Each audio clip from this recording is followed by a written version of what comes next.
and welcome back to 1 Minute Remaining. My name is Jack Lawrence, the host and creator of this show. Today is part 2 of the story of Mary Rice. Convicted of first-degree murder and accessory after the fact, she's serving a life plus 30 years sentence for a crime she says she had nothing to do with.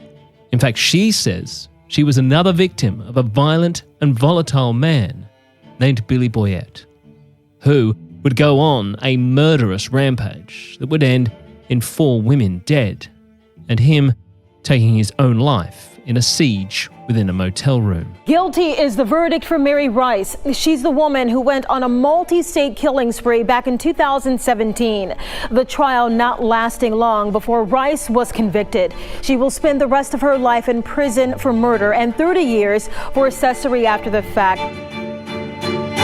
Thank you for using Global Tellink.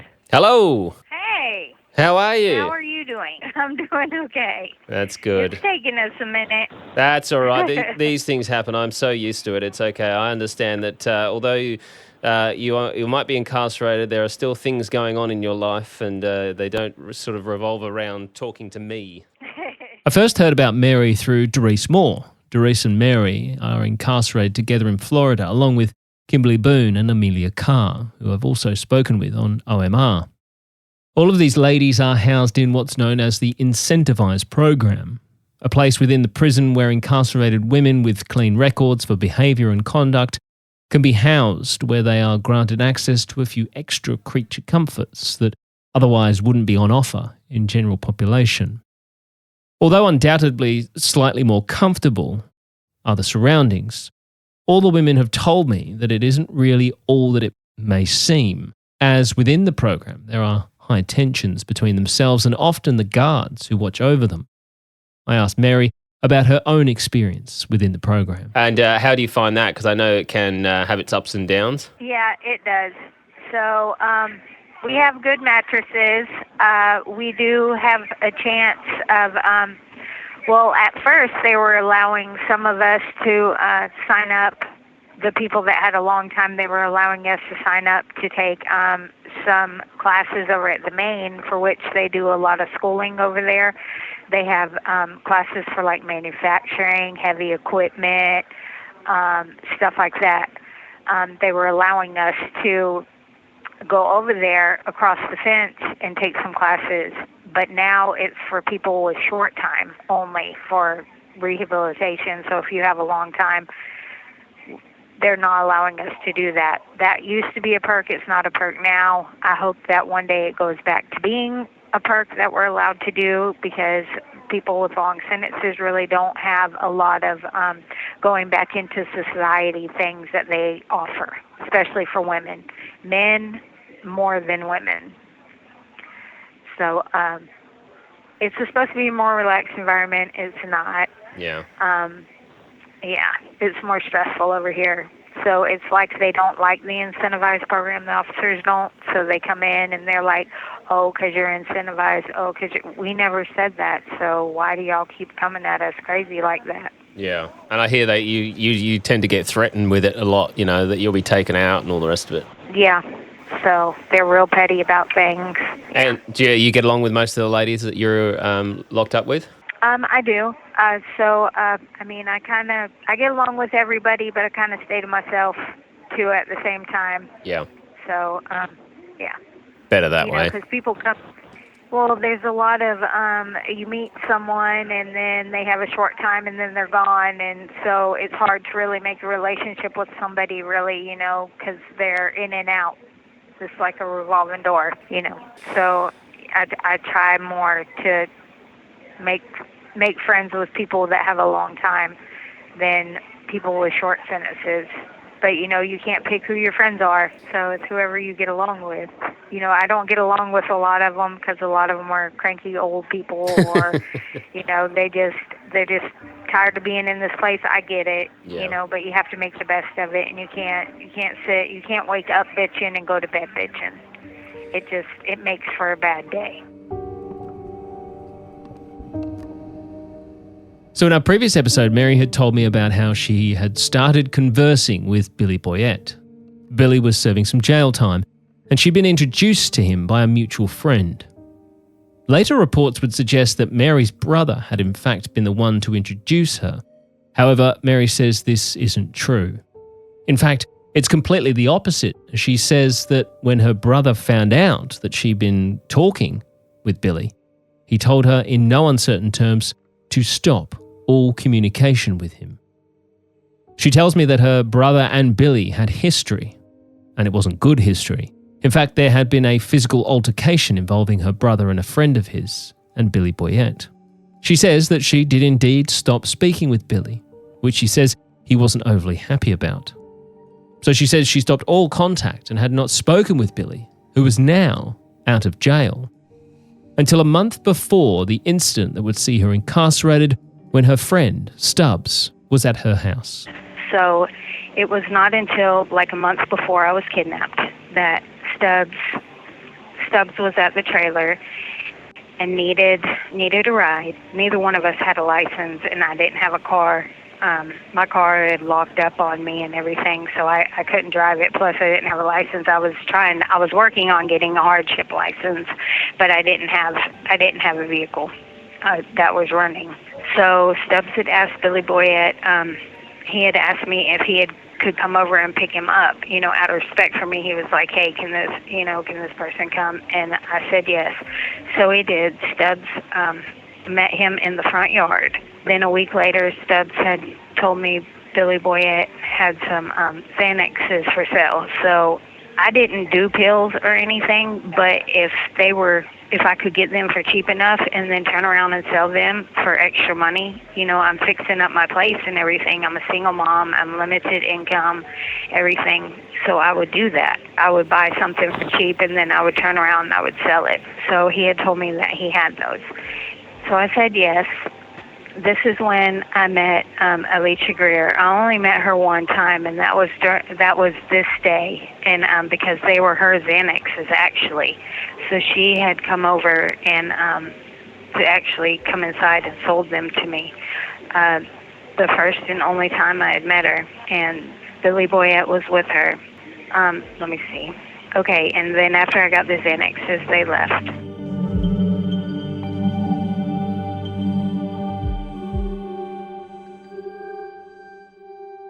So I just want to jump in here because you may or may not have picked up on the way in which Mary is telling her story. So to me, it does sound as though she's reading her story from prepared notes. Now, I say sounds like because I've never actually asked her if this is what she was doing. Now, and the reason for that was I know for a fact that she was very nervous about going through this whole process of telling me her story, which I can completely understand because it's not a natural thing to do, obviously. And I thought if I suddenly begin questioning her about the way she's reading it or is she reading from notes, it could throw her completely, make her even more nervous and possibly cause her to become unsettled and maybe choose not to go on with participating in the show. So I just allowed her to continue the way we were. Now, obviously, I have never had this situation before, and it could be perceived as odd that she's reading a prepared story to me as opposed to just recalling from her memory what had happened. But I am willing to give her the benefit of the doubt and suggest that nerves obviously played a part in this decision, as well as potentially the fact that, as previously mentioned, she still is yet to face charges related to some of what she was alleged to have taken part in. And she may be concerned about saying something that could later bite her in the bum, basically. Now, again, this is all speculation on my part, and I'll just let you make up your own mind on all of this. But I thought it was important that I mention it to you.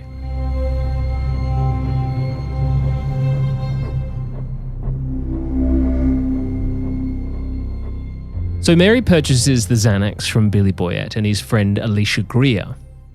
Now, Alicia's name will come up again very soon. She says after buying the drugs from Boyette, it isn't long before he's back on the phone with more offers of drugs. A few days after that, Billy Boyette had texted me about buying some Klonopins because I had bought the Xanaxes. So he had asked me, and he gave me a good deal on them. I told him I had wanted them. He never showed up. I texted him the next day. He said he was coming.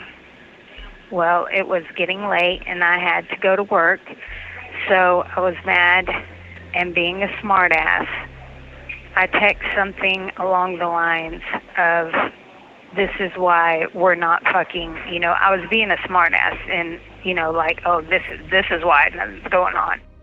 I'll quickly jump in here again because we're going to talk more about the text messages between Mary and Billy later, as they were shown during her trial, as the prosecution made the argument that Billy and Mary were actually in a relationship together at this time, to which Mary denies those claims. Then Billy Boyette texted me and threatened my brother, so because my brother was in prison, so we blocked each other. Then Billy Boyette needed someone to take in his dog. I guess he was moving or something. So Mary says that Billy Boyette had spoken with her friend Stubbs. Billy was apparently moving home and was unable to take his dog with him. Now, Stubbs suggests that Mary may be willing to take the dog for him, as she's known to love animals. She herself had all manner of creatures at her place, including snakes and her own rescue dogs.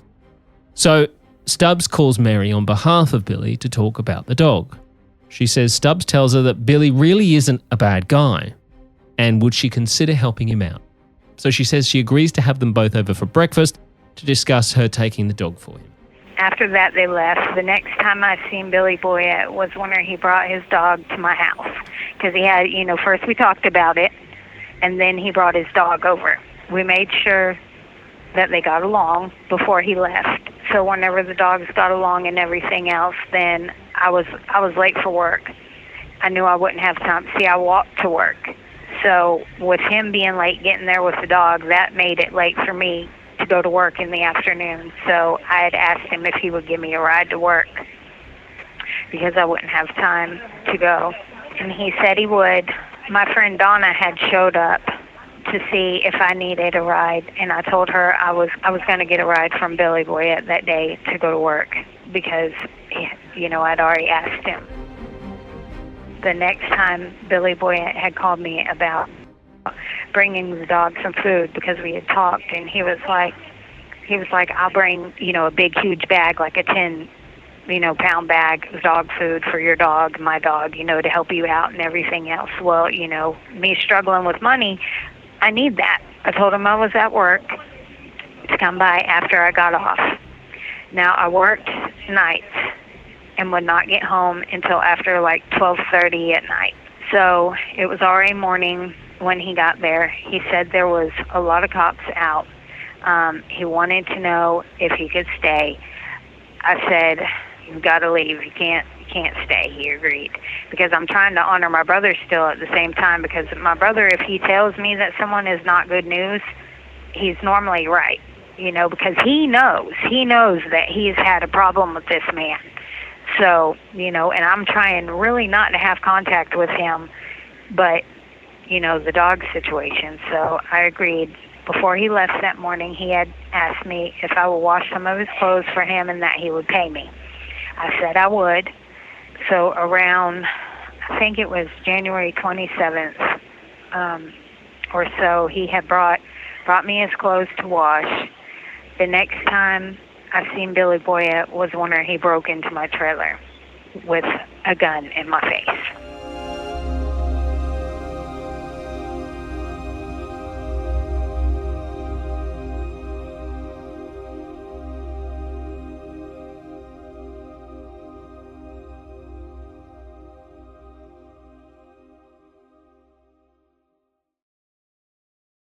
So up until this point, there was never threats made against you, never anything to make you concerned about him, other than what your brother had said.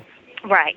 And I mean, he had that one time he had texted me and was like threatened, to hurt my brother in prison or what, and I blocked him. So he had to go through my friend Jeff Herman Stubbs.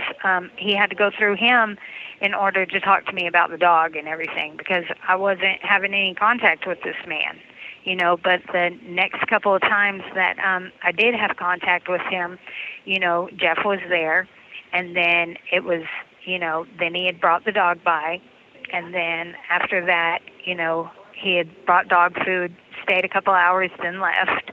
Obviously I've got to play devil's advocate here. People will think, obviously this guy's threatened your brother with violence. So then, when someone comes in and says, oh, he's got this dog that he needs someone to take, why don't you just go, I don't want anything to do with this guy. Like, it's trouble. I don't know. I would have done that for anyone. Even if I don't like you, like if you need help, then I'm going to help you. Even in here in prison, if I don't like someone, say they don't get money or anything else, and I see that they need soap or they need something, then I'm going to give them stuff. I'm going to help them out. That's just who I am, just like being abused as a child. And here it is. I still have a relationship with my abuser. I don't know why.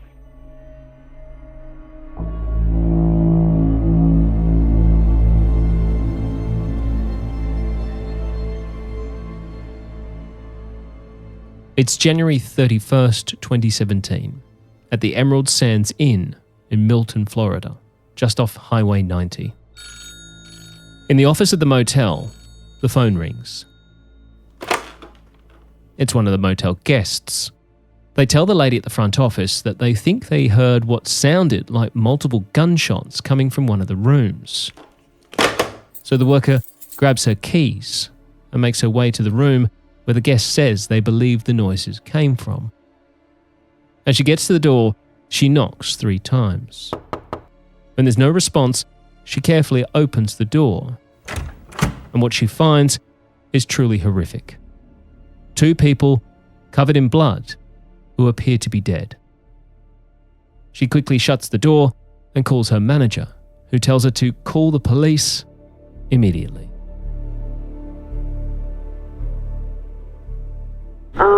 I had a desk call me and tell me that they thought they heard multiple gunshots.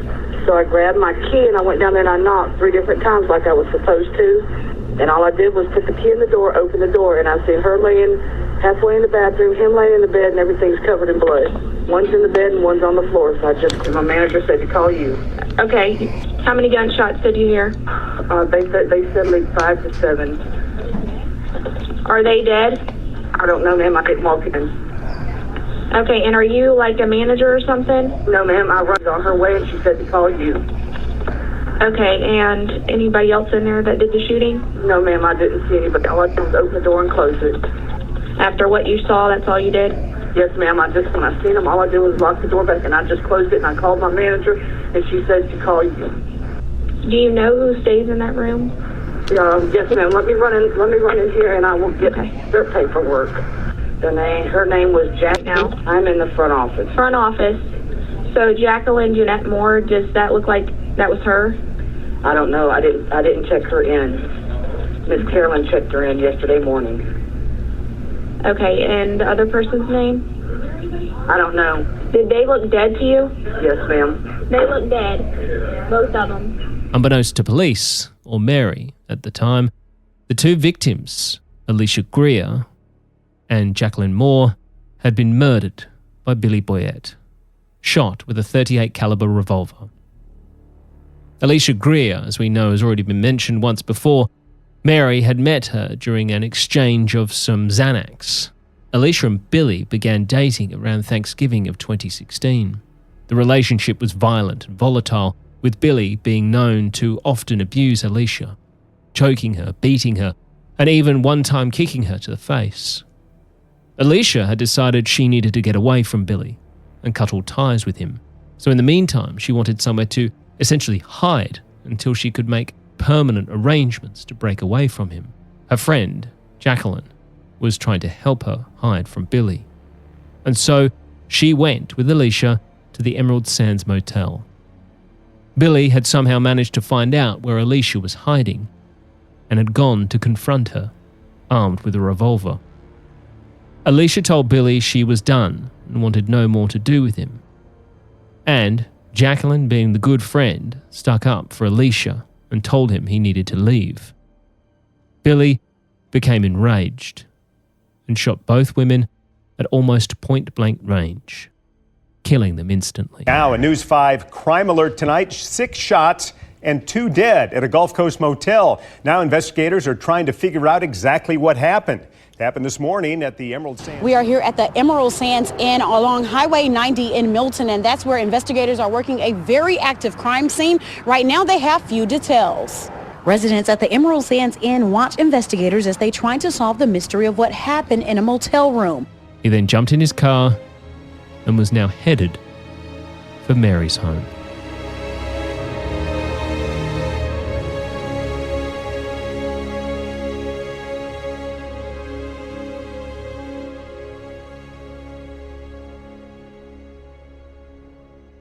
It was the night, early morning of January 31st, 2017. I was awakened by William Boyette. Boyette had broke into my home and was pointing a gun at me, telling me to get dressed. I had noticed blood on the side of his head.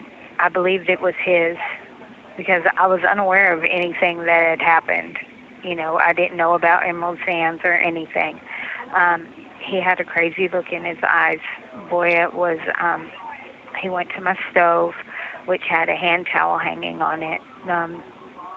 So the stove was to the left of my bedroom. So when you come in my trailer, the front door leads into the kitchen. And my bedroom was to the right of the kitchen. And the other rooms were towards the back of the trailer. Boyette had wiped blood off of his head. I had a young man in his teens asleep in the back room. So I was scared he would do something to him. His name was Jamie Ham, who I had in the back, and he was about 17, 18, and I was worried that he would do something to him. So I got dressed, grabbed my boots, because he had a gun, he's waving it around, so I'm worried. Grabbed my boots that were beside my bed, along with my purse. There was a knock at the door. Boyette told me to answer it and to watch what I said or he would kill us. Boyette stood behind my bedroom door listening with a gun on me while I answered the door. It was Michael Foster. Michael Foster is a friend of mine all my life, from basically birth. I had known him all my life. He was checking on me. I knew if I walked out that door, Boyette would have shot us both. He was acting crazy. I didn't really know this guy, and I wasn't putting anything past him. Then he would have found Jamie asleep in the back. So I did what I had to do and make Michael leave. What would you do? You have these people's lives, you know. Well, what would you do? You're going to make sure that if you can, if this guy wants you to leave, you're going to try to get him away from your house if you can, especially if you have, you know, a teenager in the back room. And I didn't want anything to happen to Michael, so I made him leave. Michael left, and Boyette was still pointing a gun at me. So I grabbed my stuff I had set on the bed before Michael had knocked on the door. So I left with Boyette.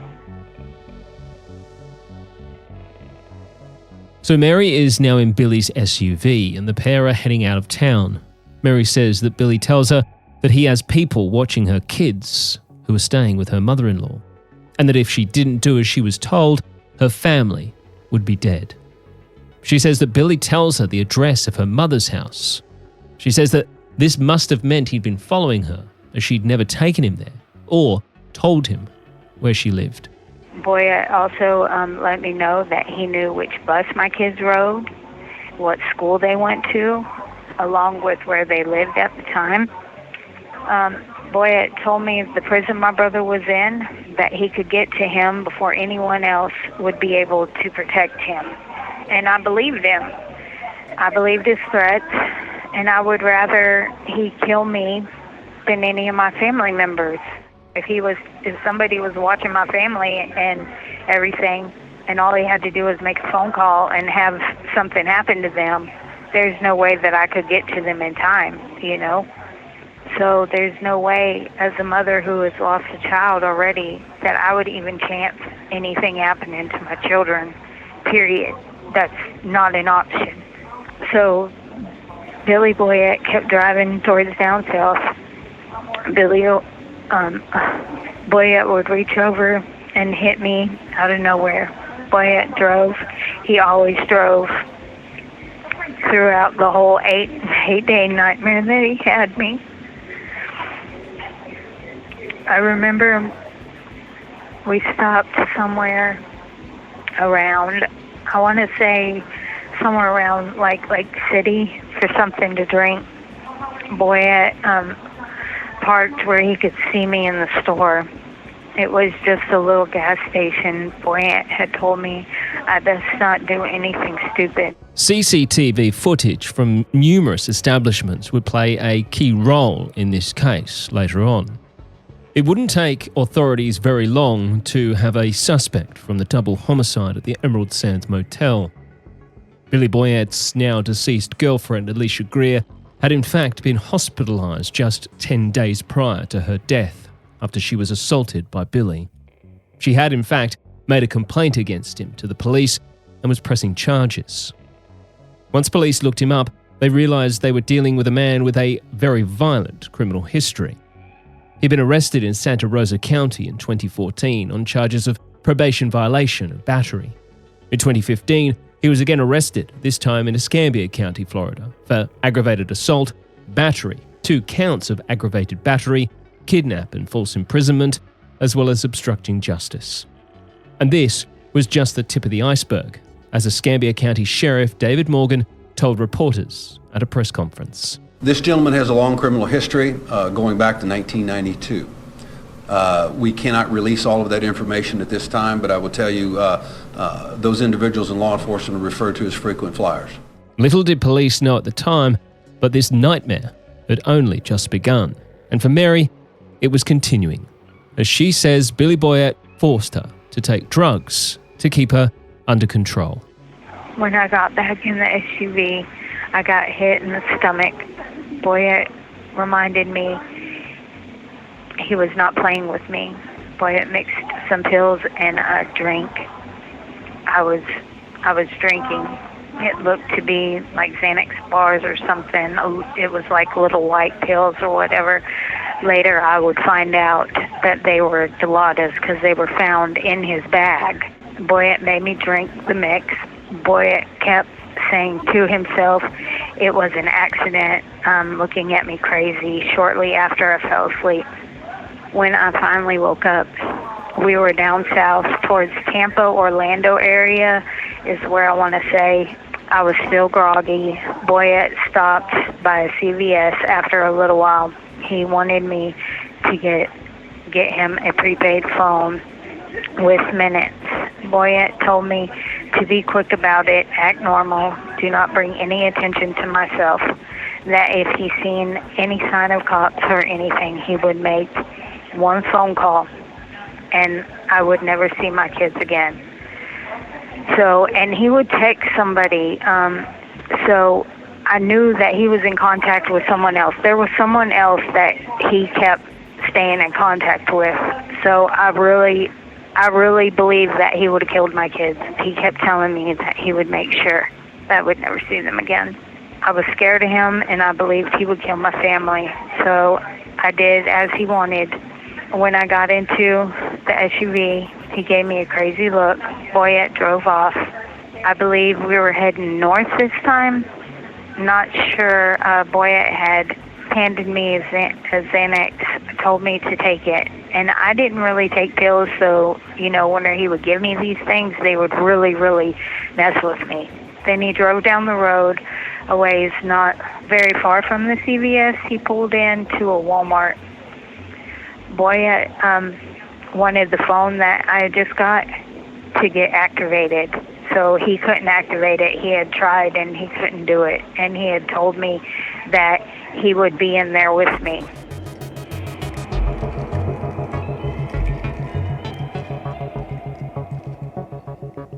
You have 1 minute remaining. And that's all we've got time for. But coming up 2 days after Mary got in the car with Billy Boyette, her family reports her missing to police. And initially, police fear for Mary's safety. Now, not only are authorities looking for Billy Boyette, but they're also looking for the 37-year-old woman, Mary Rice, whose traveling alongside him.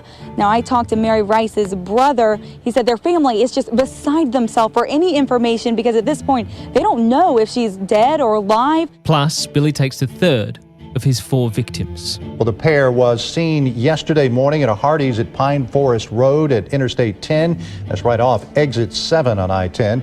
That sighting was minutes after investigators say Boyette tied up a woman and shot her in her home in Beulah, Florida, and then stole her car. Next time on 1 Minute Remaining.